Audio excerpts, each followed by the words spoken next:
આગામી તારીખ 23 ને રવિવારના રોજ પોલિયો રવિવાર હોય મહુવા શહેરી વિસ્તારના 0 થી 5 વર્ષ સુધીના 13,841 બાળકોને પોલિયોના ટીપા પીવડાવી રક્ષિત કરવામાં આવશે।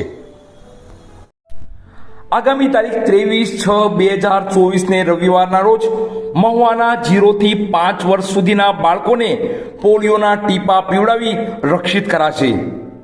આ બાબતે વિગત જોઈએ તો મહુવા શહેર ખાતે શહેરી પ્રાથમિક આરોગ્ય કેન્દ્ર 1 અને શહેરી પ્રાથમિક આરોગ્ય કેન્દ્ર 2 ના સંયુક્ત ઉપક્રમે તારીખ 23/6/2024 ને રવિવારના રોજ બૂથ કામગીરી અને તારીખ 24/6/2024 થી તારીખ 26/6/2024 સુધી હાઉસ ટુ હાઉસ કામગીરી કરવામાં આવશે અને અંદાજિત કુલ 0 થી 5 વર્ષ સુધીના 13,841 બાળકોને પોલિયોના ટીપા પીવડાવી સુરક્ષિત કરાશે।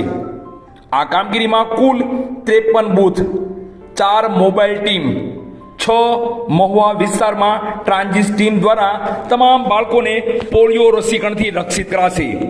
તો આપના 0 થી 5 વર્ષ સુધીના બાળકોને પોલિયોના ટીપા પીવડાવવાનું ચૂકશો નહીં તેવું મહુવા આરોગ્ય વિભાગ દ્વારા અનુરોધ કરવામાં આવ્યો છે।